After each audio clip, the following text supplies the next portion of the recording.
Hola, mi nombre es Carlos Morales. Soy estudiante de la maestría en informática en la Universidad Mariano Gálvez de Guatemala. El día de hoy les voy a hablar un poco de lo que es la evidencia digital. Como todos sabemos, para que exista una evidencia digital, tiene que existir un ataque. Es decir, en cualquier tipo de casos. En el caso de que es una evidencia en común o en general, que podemos identificar como una evidencia, como cualquier tipo o medio de prueba el cual se pueda tomar en una escena de un crimen o de un atentado como tal, eso es la evidencia. Podemos decir que para que exista una evidencia digital debe existir un cibercrimen. Y vamos a definir qué es el cibercrimen. Definimos el cibercrimen como cualquier acción realizada por medio de vías informáticas con fines ilegales o que atenten contra la integridad y seguridad de la información. Para que existan los cibercrimen, pues obviamente tuvo que haber existido la tecnología de hoy en día. Sabemos de que hay una división en tres grandes áreas para que existan los crímenes informáticos. Una de ellas es el ataque a través de un computador, los cibercrímenes financieros y de corrupción, y abuso y delincuencia.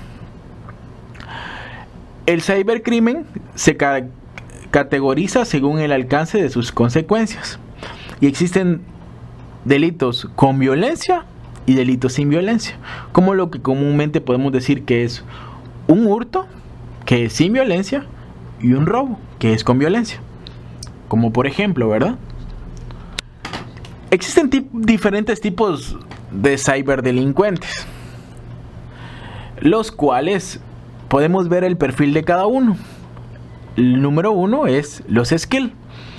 Los skill tienen habilidades con las tecnologías de información. Los knowledge son aquellos que son capaces o tienen las capacidades o conocimientos para poder plantear ideas. Los resources, que son los recursos, son componentes físicos aplicados con el delito. El authority, la autoridad, medida de acceso y control a la información. El motive o motivo son los posibles motivos para cometer un delito. El perfil de un ciberdelincuente criminológico ayuda a identificar características sociodemocráticas, criminológicas y psicológicas del individuo que cometió un delito. Los métodos para crear un perfil inductivo y análisis estadístico y deductivo de razonamiento de pruebas, métodos para utilizar Skygram, diseñados con el Don Parker. En esta gráfica podemos identificar que para que cada cibercrimen exista, podemos, según Furnell, dice de que puede adentrarse en la mente de los atacantes es avanzar en un terreno donde la imaginación es un factor mucho más importante que conocimiento. Es decir, para que exista un cibercrimen y exista una ciberdelincuencia, debe de tener una idea, ¿verdad? Como todos sabemos, el delincuente siempre va más allá adelante del que está viendo la evidencia o el ente investigativo. Podemos ver que hoy en día, cuando existen ataques informáticos o de cualquier otro tipo de índole, por ejemplo un asalto de un banco, ellos tienen muy diferentes medios y lo hacen a través de diferentes tecnologías que, por ejemplo, el ente investigativo, que es el encargado de acá de la República de Guatemala, lo que es el Ministerio Público, en algunos casos tiene la capacidad de poder identificar al individuo, pero en algunos casos el individuo ya va más adelante, ya podría ser de que cometió algún delito o obtuvo alguna otra cosa que le benefició y evade todo ese tipo de evidencias por en algún momento. Para que nosotros podamos detectar el delito como tal, existe la informática forense. ¿Qué es la informática forense? Es una técnica de capturar, procesar e investigar información procedente de sistemas informáticos.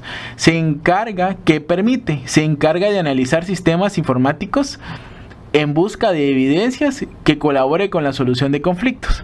¿Para qué sirve? Sirve para garantizar la efectividad de las políticas y la protección tanto a la información como a las tecnologías. Las políticas de seguridad informática, protección de datos garantizan la efectividad. Y según Eogan Casey, dice que podemos identificar a la evidencia digital como un tipo de evidencia física que está constituida en campos magnéticos y pulsos electrónicos.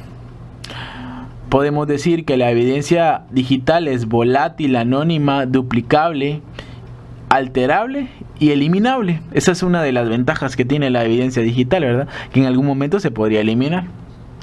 ¿Qué tipos de evidencias digitales podemos encontrar?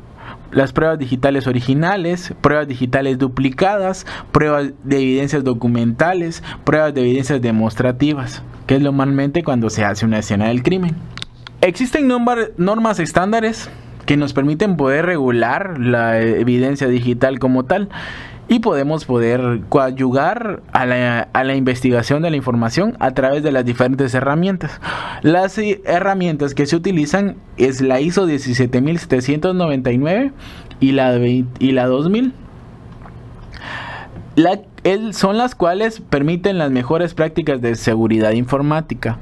La ISO 27037 es una guía para las recuperaciones de evidencias, orientada al procedimiento de la actuación de la actuación parcial. Normalmente, ¿cuáles son las metodologías que se utilizan para el análisis forense? Primero es identificar y recolectar las evidencias. El inicio del caso, cuando se comete el delito.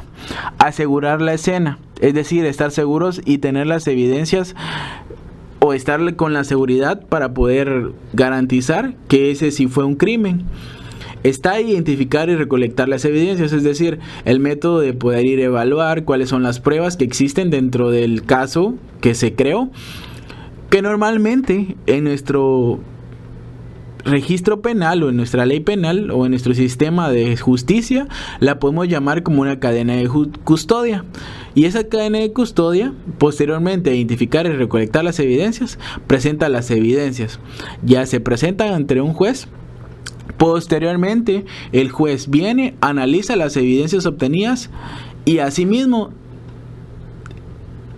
antes de que el juez lo analice, redacta informes, resultados, hace comprobaciones, hace todo lo que tiene que ver para detectar si existe culpabilidad o no dentro del individuo, que normalmente puede ser de que en algún caso dictamine de que tenga una sentencia o queda absuelto, ¿verdad? ¿Para qué sirve la cadena de custodia? Asegura la integridad de la información, identifica a las personas involucradas, se aplica todo el elemento físico, es decir, la cadena de custodia nos va a permitir a nosotros poder identificar qué momentos de que cometió el delito, quién cometió el delito y cuáles fueron las causas que se hicieron que se cometiera dicho suceso. La preparación preparación del escenario es propietario evitar la alteración de la escena del crimen, analizar minuciosamente el entorno, anotar hora y fecha de los equipos, valorar todos los riesgos que pueden efectuar en la integridad de las evidencias, verificar el proceso de ejecución de todos los equipos. Es decir, para que exista una buena escena del crimen y todo sea verídico y realmente factible para la investigación, es necesario poder cumplir con estos pasos. Como otro de los pasos es identificar las evidencias. Las tablas de enrutamiento de las redes caché y las tablas de proceso estadísticas del kernel y memoria. La información temporal del sistema, los datos contenidos en el disco, logs del sistema, la configuración física y topológica de la red, el documento, que normalmente es determinar las evidencias volátil. Anotar características de las personas encargadas de las contraseñas, identificar periféricos conectados a y tomar en cuenta las políticas de privacidad que existen entre ellos. La recolección y preservación de las evidencias se copian y se resguardan en los diferentes dispositivos que se colocan a un perito como tal en el caso de nuestro sistema de justicia, para el cual es el encargado de poder determinar cuáles fueron las pruebas que existen y de qué medios se pueden tomar para poder dictaminar ante un juez. ¿Cómo es que se lleva el análisis de las evidencias? Se lleva a cabo una copia idéntica de la evidencia, obedece a las leyes de la jurisdicción donde se cometió el delito, los resultados deben ser verificables y producibles, proveer toda la información necesaria para que ayude a la solución de los casos y seguir a la metodología correctamente aplicada. La elaboración de informes conclusivos. El ejecutivo, el técnico. El ejecutivo es fácil comprensión y no es extenso. El técnico, más detalles, tecnologías utilizadas, conclusiones y recomendaciones. Las conclusiones. El software open source ofrece resultados suficientemente válidos para el análisis forense. El éxito del análisis está en conseguir una guía de metodología basada en los medios de prueba. En Ecuador ya integra un artículo que castiga los delitos informáticos. En el caso práctico se resuelven o utilizan las políticas más comunes dentro del análisis forense o recuperación de la información. ¿Qué recomendaciones tenemos? Se recomienda el uso de herramientas de open source que ayuden a lo largo del proceso investigatorio para el análisis de información forense. Es recomendable el uso de guías metodológicas para que implementen procedimientos de la cadena de custodia y ayuden a mantener una integridad de la información y garantiza la calidad de la investigación. Es necesario desarrollar e implementar mejores sanciones de los delitos informáticos, además incluir aquellos que aún constan dentro de un code para poder utilizar las TICs. Se recomienda la implementación de mejoras de controles internos del personal en cuanto a la seguridad informática y el manejo de la información digital. Además, se sugiere adquirir software adecuado para estos fines. Muchas gracias, esta ha sido la exposición, espero sea de útil ayuda, que tengan muy buena noche.